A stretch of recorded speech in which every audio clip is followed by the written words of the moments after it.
Hello everybody and welcome to another amazing video of DIY investing. In the last cycle, I made hundreds of thousands of dollars buying early into these Launchpad projects. Not only do the Launchpad tokens themselves do well, but the IDOs and the pre-sale opportunities are what ends up making you the most money long term. Anybody that gets in early to pre-sales always ends up generating the most long-term profit. And for today's video, I wanted to share with you guys the Launchpads that did the most profit for me in the last cycle. And then I wanted to actually talk about the one coming up that I think is going to be providing some of the biggest gains of the entire bull run. I study a lot into new launch pads that are coming out, and this is the one that I think has the most upside potential long term. Thank you guys so much for tuning in, and with that being said, let's jump right into this amazing video today.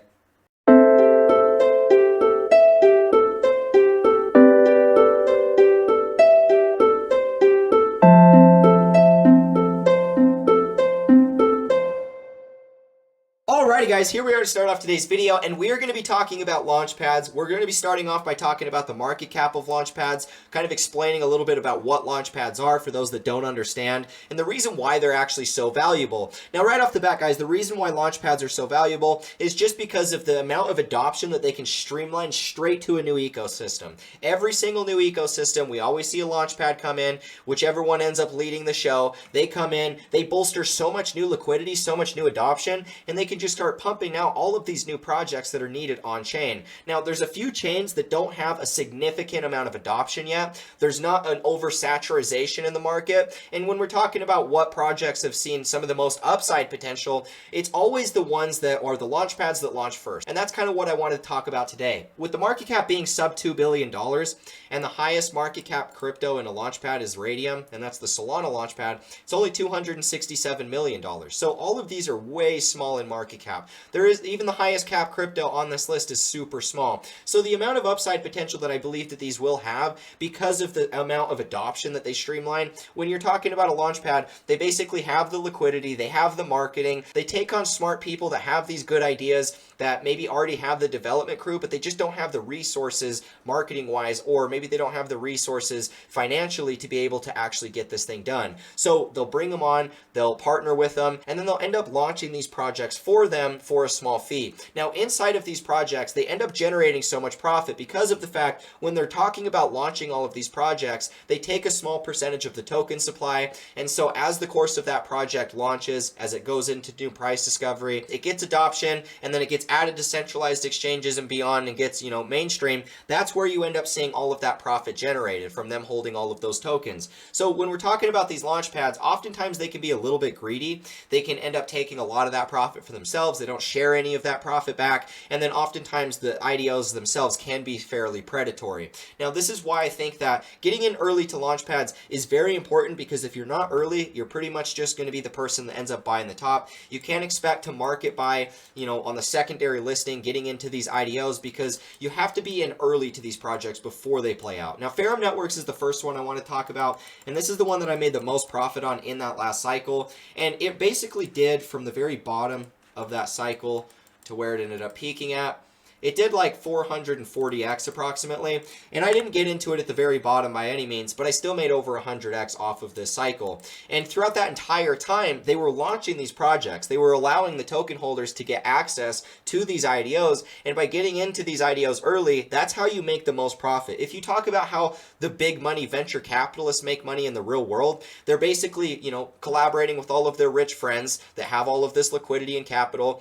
A new idea comes on, and then they kind of share it around to each other in these insider groups and say, yeah, this is a good project, I'm going to be investing amount of money into it, and so this is the cap, we're going to raise it up to this amount of money, and then we're going to go public at this price, and that's how all of this stuff works in the normal world. So Launchpads are kind of the first example of the real world of TradeFi and DeFi merging together. So we're seeing these Launchpads because we have a lot of lacking areas in crypto. There's a lot of areas where we need a new project, where a new project can kind of fill a hole or fill a void.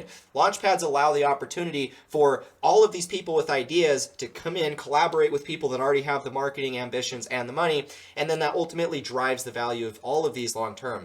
So with Ferrum, this is the one that ended up doing the best for me. Now the next one I want to talk about was Polkastarter. This is one that I also made a lot of money on, and I ended up buying in all the way down here at the very bottom of this cycle at about 24 cents.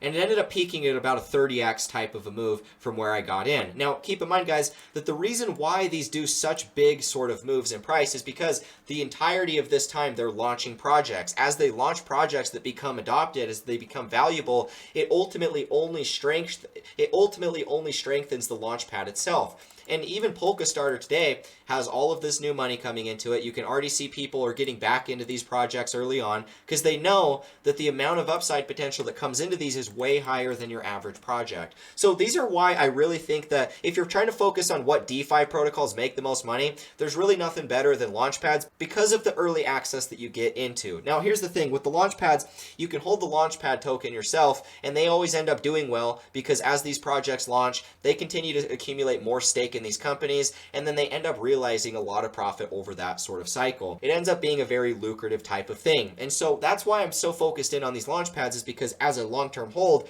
that was what made me a lot of money. And it didn't matter which one I bought, they all kind of supermooned. And with this cycle, we're really early still. We still have 2 years left in this bull run, approximately, if we're talking 4-year cycles. And I think that this is the beginning where we need to be paying attention for what Launchpads are coming up, what ones are going to be providing some of the biggest upside potential long term, because that's how we can get in early to the native token that's about to make a lot of profit. But then we can also stake the native token and get access to these Launchpad IDOs themselves. The pre-sales print money. That's the way to make the most money in crypto. That's the way all of the venture capitalists make the most money in the real world. Even though it's going to kind of set up a little bit differently, these give us the ability for anybody to participate. And that's why I think we need to be watching out for them. Now, the Launchpad I want to talk about today is going to be Pulse Launch, and I am an advisor for Pulse Launch. And the reason why I'm advising Pulse Launch is because of the fact PulseChain itself does not have a Launchpad that works. It doesn't have anything that's reputable. If you look at the Launchpads on PulseChain, they're complete garbage. They have no liquidity. They have no marketing team. They have no people building them that anybody has ever even heard of or has ever even been in crypto for very long. And there's a very big opportunity right now, and I don't think that anybody is better positioned than what Pulse Launch is. Now, coming down here, the fair launch is setting up to be 11 days from now, so March 2nd is when the fair launch is going to be. You definitely want to be paying attention for this, because I can promise you, when we're talking about how much money I've personally made inside of Launchpads, getting in early to these things, and looking at the charts of PHM Network, both of those were kind of the first ones inside of their niche, and Pulse Launch itself is the first one inside of PulseChain. There's a lot of different areas in PulseChain that need new projects, and there's a lot of people that are asking to build on PulseChain, but they don't have the means or the funds, the marketing teams to be able to make that happen. And this is why Pulse Launch is so much better than everything else. Now, Pulse Launch shares profit with everybody that's staking or providing liquidity. Pulse Launch is the only Launchpad that's going to be giving rev share to their token stakers and liquidity providers. So anybody that's participating inside of this network is going to be able to earn profit and revenue share from any of the Launchpads that are going on. 10% of all of the net profit generated goes back to the stakers and the liquidity providers.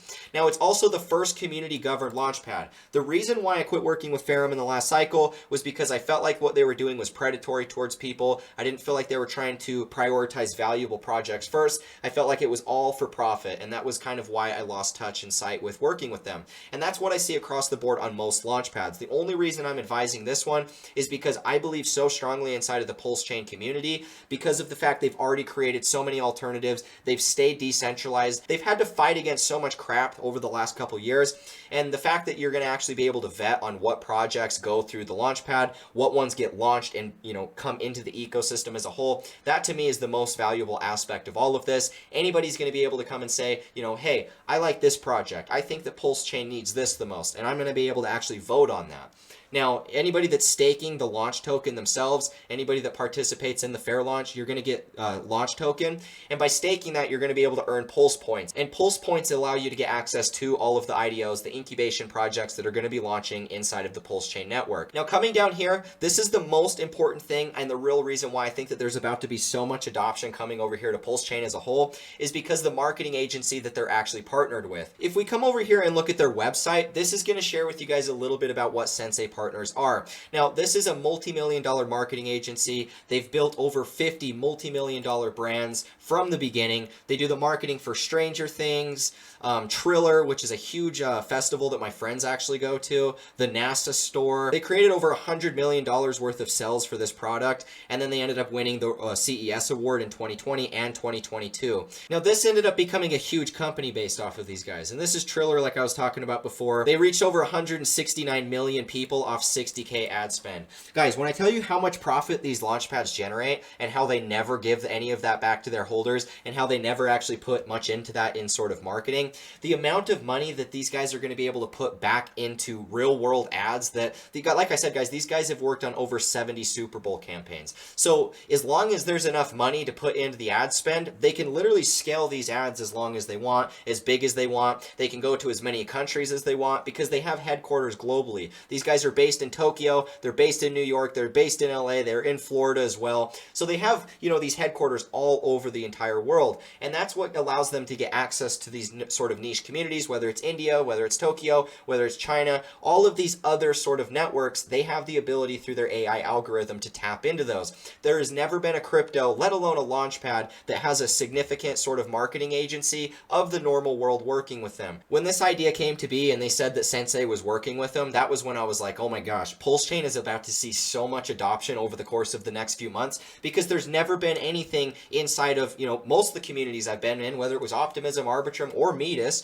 none of them had any sort of marketing agencies, let alone, PulseChain as a whole. So for these guys to be bringing over the normal world, it's interesting because we have these sort of new eyeballs that are going to be coming over, and these guys are going to be providing all of the marketing support for every single one of the incubations. So remember, guys, all of these incubation projects, all of the IDOs that are going to be launching, they're going to be getting direct support marketing before, during, and after the launches from Sensei Partners. So when we're talking about ads being, shown in Times Square, when we're talking about ads being in the Super Bowl, if you have the money, obviously, to fund those, there will be projects that have that type of capital to make things happen. And it's going to be so fun because there's very few crypto companies that have the ability to get that type of access.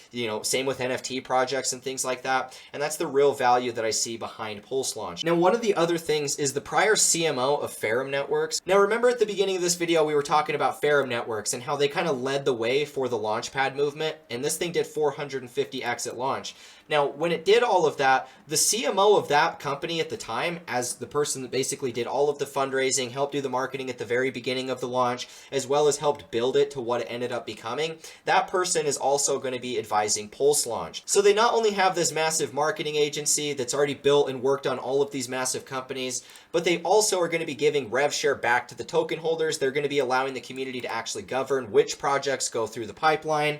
And it's just amazing because I've never seen any sort of value stack like this before in the market, let alone inside of an early cycle like this. We have 2 more years of upside potential, and there's no competing launch pads inside of PulseChain. When we're talking about what's going to see the most adoption, I've got nothing but confidence that Pulse Launch is going to be that key player. By staking Launch, you're actually going to be able to earn the Pulse points, and that's what gets you access to these IDOs. Getting access into pre-sales and things like that has always been my most profitable type of trades. I got into the scale pre-sale at the very last cycle, and I think I turned 7 ETH into like 250K, which at the time it was only $2,000. So I made a significant amount of profit when that thing launched, and I think it's a very valuable prospect considering these guys are the only ones I've seen that actually have a backing in the normal world. It's the reason why I wanted to actually come over here and advise for them. It's the reason why the prior CMO of Ferrum Networks is advising for them. There's a lot of value that's going to be created over here, and you guys definitely need to be paying attention. The fair launch is coming up in 11 days. That's going to be March 2nd. If you guys want to come over here and check them out, right over here is Pulse Launch's Twitter, and I'll link all of this stuff in the description. I'm going to link the website.